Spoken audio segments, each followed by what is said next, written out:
राधे राधे बच्चों। आज हम हड़प्पा सभ्यता के मोहरों के बारे में जानेंगे। इसके पहले वाले व्लॉग में मैंने आप लोगों को मनक्के के बारे में बताया था कि उस समय के लोग गहने कैसे पहनते थे और किस तरह से बनाते थे। और आज चलिए मैं आपको मोहरों के बारे में बतलाऊंगी। लगभग 4500 साल पहले एक छोटी सी मुहर हमें आज भी चौंका देती है ना। यह मुहर है प्राचीन सिंधु वैली सिविलाइजेशन की, जिसे हम हड़प्पा सभ्यता कहते हैं। ये हमें किस प्रकार से चौंका देती है? सोचिए, बिना कंप्यूटर और मशीनों के भी उस समय के लोग इतनी सुंदर मोहरें बनाते थे कि आज के वैज्ञानिक भी हैरान हैं। हड़प्पा की मोहरें सिर्फ पत्थर के टुकड़े नहीं हैं, बल्कि 4500 साल पहले पुरानी एक रहस्यमय कहानी है। तो चलिए इस कहानी को हम लोग जानते हैं। आज हम लोग जानेंगे हड़प्पा की मोहरें। हड़प्पा सभ्यता, हड़प्पा सिविलाइजेशन की मोहरें सेल्स उस समय की सबसे महत्वपूर्ण वस्तुओं में से है, या आपकी बुक की 1.1 की एक हड़प्पाई मोहर में दिखाई गई है। ये इस प्रकार है। आप ये फिगर अपने बुक में भी देख सकते हैं और मैंने आप लोगों के लिए ये बनाया है। ठीक है बच्चों, ताकि आपको अच्छे से समझ में आ सके। चलिए आगे बढ़ते हैं। सबसे बड़ी टॉपिक है कि मोहर किस चीज़ की बनी होती थी। ठीक है ना। अभी आपको आयरन की, आप सिल्वर की देखते हो, गोल्ड की देखते हो, तो उस टाइम पे, उस समय पर मोहरें किस चीज़ की बनी होती थी। ठीक है। तो एक पॉइंट है कि अधिकतर मोहरें जो थे उस समय के, वो सेल खड़ी, ठीक है, एक सेटेटाइट नाम की एक मुलायम पत्थर होती थी जिससे ये बनाई जाती थी। ठीक है। तो एक बहुत ही मुलायम पत्थर होने के कारण ये उसमें आसानी तरीके से बन जाती थी। तो देखिए बच्चों, एक पॉइंट है कि पहले पत्थर को, ठीक है, तराश कर उस पर चित्र और लिपि उकेरी जाती थी।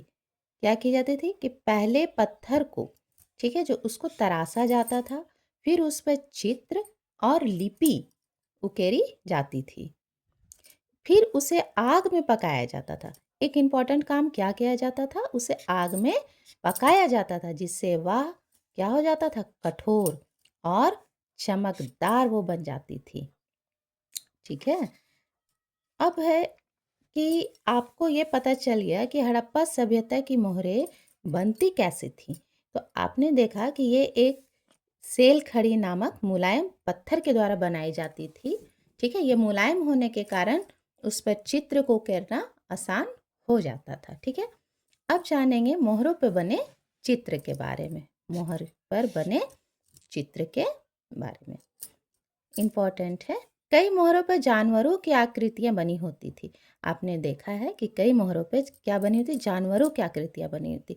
तो भाई वो कौन कौन से आकृतियां बनी होती थी? तो बैल की आकृतियां बनी होती थी, हाथी की, गेंडा की और बाघ की बनी होती थी। ठीक है। तो आप कुछ मोहरों पर एक सींग वाला बैल, ठीक है, जिसे यूनिकॉर्न जैसा भी बना हुआ मिलता है। मैंने लोगों का मानना है कि वो यूनिकॉर्न जैसा दिखता है। तो क्या है कि कुछ मोहरों पर एक सींग वाला बैल देखने को मिलता है, बिल्कुल इस तरह आप देख सकते हैं। मैंने आप लोगों के लिए बनाया है। एक सींग है और ये लिपि को पढ़ा नहीं जा सकता है। ये इस टाइप का दिखता है मोहरे में। अब तीसरा, मोहरे पर लिखी लिपि। ठीक है। थर्ड लाइन है आपका, मोहरे पे लिखी लिपि।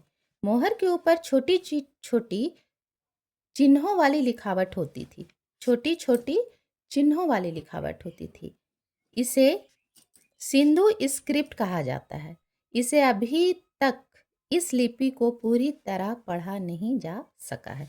इस लिपि को अभी तक पूरी तरह से क्या नहीं किया जा सका है, तो पढ़ा नहीं जा सका है। ये जो मैंने बताया ना, ये लिपि है। ठीक है। इस लिपि को अभी तक पढ़ा नहीं जा सका है। और ये कौन सी लिपि है? तो सिंधु वैली लिपि है।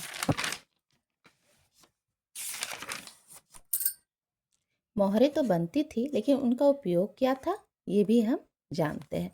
तो मोहरों का उपयोग, हड़प्पा के लोग इन मोहरों का कई कामों में उपयोग करते थे। ठीक है, तो कौन कौन से कामों में उपयोग करते थे? जैसे व्यापार में, माल पर निशान लगाने के लिए करते थे। किस लिए? तो माल पर निशान लगाने के लिए। मालिक या जो मोहर होती थी ना, उसमें मालिक अपनी पहचान बताने के लिए करते थे। जैसे भारत का भी अपना एक कोड है जिससे पता चल जाता है कि हाँ, ये भारत का प्रोडक्ट है। तो उसी तरह ये लोग भी, मालिक और व्यापारी भी अपनी पहचान बनाने के लिए माल पर निशान लगाते थे और प्रशासनिक कामों के लिए। ठीक है, और मोहरों का महत्व क्या था? तो मोहरों से हमें पता चलता है कि उस समय व्यापार बहुत विकसित था। ठीक है, उस आपके हड़प्पा के टाइम भी, हड़प्पा सिविलाइजेशन के टाइम भी क्या था? व्यापार बहुत ही विकसित था। लोगों को कला, नक्काशी और अच्छा ज्ञान था। लोगों के पास क्या था? तो कला, नक्काशी का बहुत ही अच्छा ज्ञान था। उनकी अपनी लिपि और अपना पहचान प्रणाली थी। उनकी अपनी लिपि थी और अपना पहचान की एक प्रणाली भी थी। ठीक है, अभी आप जो देख रहे हैं, समझ रहे हैं, उस टाइम पे वो इतनी विकसित थी। तो आप सोचिए कि उनकी नगर व्यवस्था कैसी होगी, उनका व्यापार कैसा होगा, उनका जो घर बनाते हैं, उनका नक्काशी कैसा होगा। ये सब हम आगे की वीडियो में आप लोगों को बताएंगे। ठीक है बच्चों, और एक नोट है, देख लीजिए, ये भी इम्पोर्टेंट है। ये आपके एग्ज़ाम में बहुत ही मदद करेगी। हड़प्पा सभ्यता की मोहरें पत्थर की छोटी चौकोर, ठीक है, पत्थर की छोटी चौकोर वस्तुएं थी। हड़प्पा सभ्यता की मोहरें कैसी थी? तो पत्थर की छोटी और चौकोर वस्तुएं थी, जिन पर क्या बने हुए थे? तो जानवरों की आकृतियां और रहस्यमयी, ओके, रहस्यमयी लिपि बनी होती थी। जैसे मैंने आपको पहले ही बताया कि जो लिपि बनी हुई है उस पर जानवरों की आकृतियां बनी होती थी, लेकिन उसकी लिपि को पढ़ा नहीं जा सका है। इसीलिए लोग कहते हैं कि जानवरों की तो आकृतियां बनी होती थी, लेकिन क्या होती थी? एक रहस्यमयी लिपि बनी होती थी। इन्हें व्यापार में पहचान के लिए इस्तेमाल किया जाता था। तो इन मोहरों का इस्तेमाल किस लिए किया जाता था? तो व्यापार में इस्तेमाल किया जाता था, पहचान के लिए। आइए और कुछ बातें जानते हैं। तो हड़प्पा सभ्यता की मोहरें जो आपकी बुक में 1.1 में दिखाई गई है, उसमें कुछ खास चीज़ें बनी होती है। इन्हें एक एक करके हम सरल भाषा में समझते हैं। ठीक है, पहले है आपका जानवर का चित्र। क्या बना हुआ है? जानवर का चित्र। मैंने आपको दिखाया है कि उस मोहर में एक जानवर बना होता है।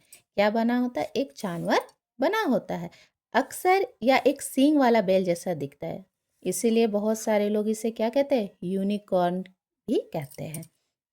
क्या बना होता है? तो एक सींग वाला बैल जैसा दिखाई देता है। इसका शरीर ही बैल जैसा दिखता है। ठीक है, लेकिन उसमें एक ही लंबा सींग दिखाया गया है। आप, मैंने कहने का मतलब है कि हाँ, जो नेचुरल बेल है उसमें क्या होता है? उसमें दो सींग दिखाई देते हैं, लेकिन सिक्के में जो बेल दिखाया गया है उसमें एक सींग दिखाई देता है। इसीलिए इसे यूनिकॉर्न के जैसा कहा जाता है। ठीक है, यूनिकॉर्न जैसा जानवर कहते हैं। ठीक है, ताकि लोगों को समझने में आसानी हो। यह मोहर हड़प्पा सिविलाइजेशन के लोगों की कला क्या बताती है? तो उस समय की हमें कला को दिखाती है।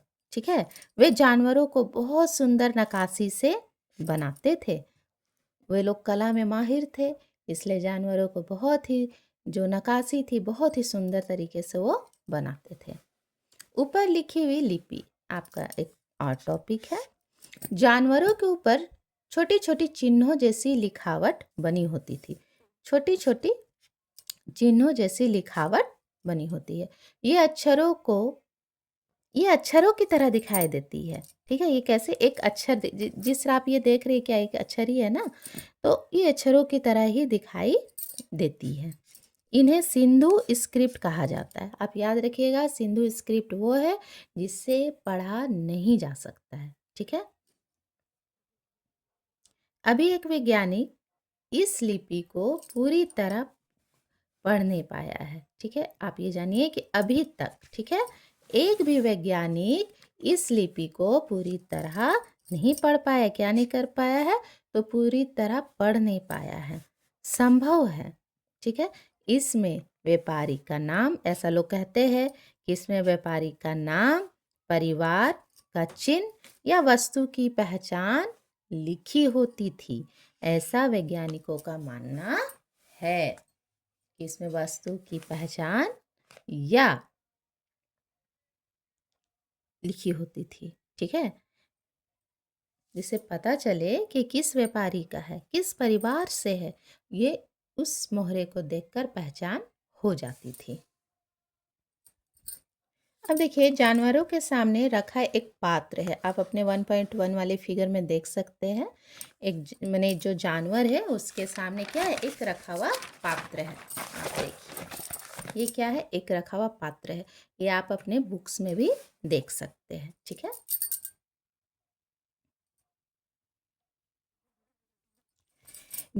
जानवर के सामने ने एक नीचे छोटा सा पात्र या स्टैंड जैसा चित्र बना है, जो मैंने अभी आप लोगों को दिखाया। इतिहासकार इसके बारे में क्या करते हैं? अलग अलग बातें बताते हैं। ये भोग या चारा रखने का पात्र हो सकता है। कुछ लोग कहते हैं कि ये जानवर के माने सामने रखा है तो हो सके उसके खाने का सामान का पात्र हो, ठीक है। जैसे अभी हम लोग घर में अगर गौशाला बनाते या कहीं भी गौशाला देखते हैं तो पता चलता है उनके सामने नाद होती है।